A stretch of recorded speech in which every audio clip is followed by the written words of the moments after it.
I'm Palda, nius, the Global Medical Director for Novartis Diabetes, and I'm joined here by my good friend Chantal. Chantal, you come from Leuven. Indeed, I'm Chantal Mathieu. I'm a professor of medicine at the University of Leuven and head of the clinical department of endocrinology at the University Hospital in Leuven.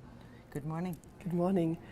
So we've done quite much collaboration research together as well, and you've been involved in the incretin era and DPP-4 inhibitors for more than 10 years now, also in clinical setting. And I would like to talk to you about the safety, particularly because we've now had 10 years of clinical experience versus what was being observed in the clinical trials. So what's your take on that? Has something changed? Well, the DPP-4 inhibitors have proven really to deliver what was promised in clinical trials.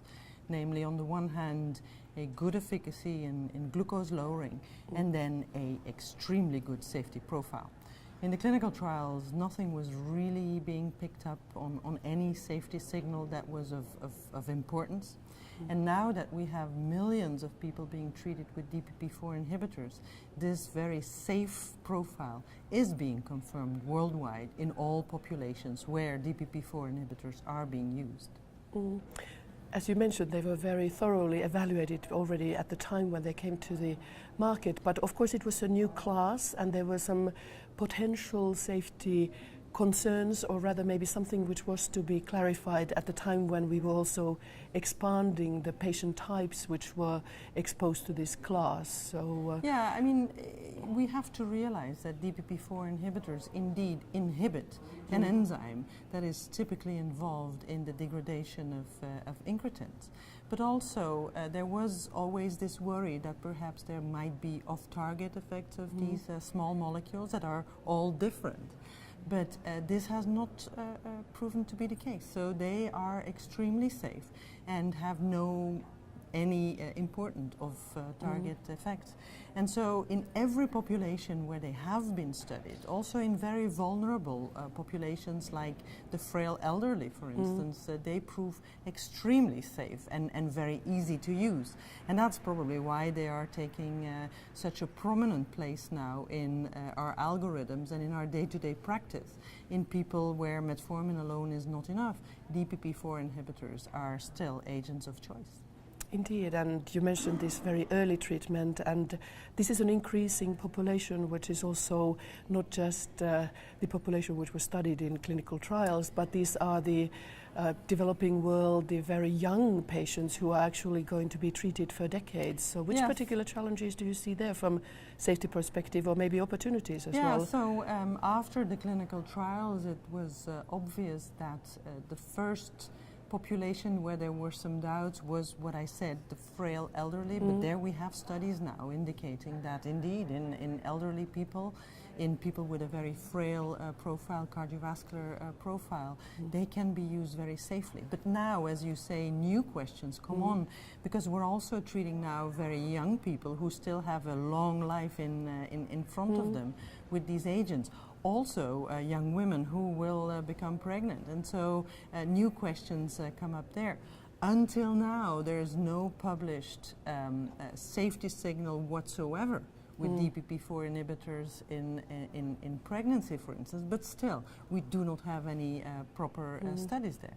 So we need to continue with our very thorough evaluation of safety. Absolutely, absolutely. I mean, these agents, although already 10 years in our hands as clinicians, still are relatively new when you compare them to metformin and sulfonylurea or insulin for that matter. So we need to really keep our eyes open, and especially, as I said, in special populations like younger people. I'm even seeing adolescents being treated with the DPP-4 inhibitors, but also, as said, women becoming pregnant, for instance. What will it do there? Is it absolutely safe, like we think it will be, because until now no signal there, but still we need to show these data.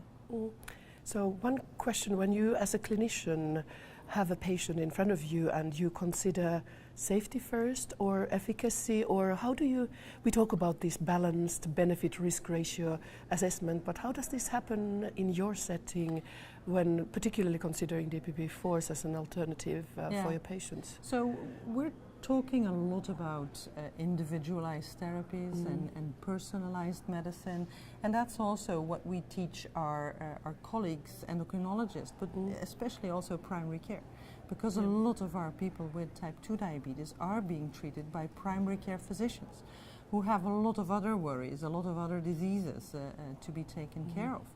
And so what is important, especially to primary care physicians, is that they have efficacious agents that reduce blood sugar, because let's be real, in type 2 diabetes it is an integral part of this complex disease, but they also want agents that are safe and easy to use.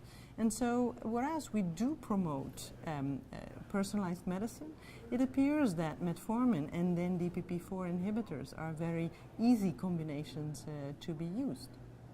Very good. One more last question.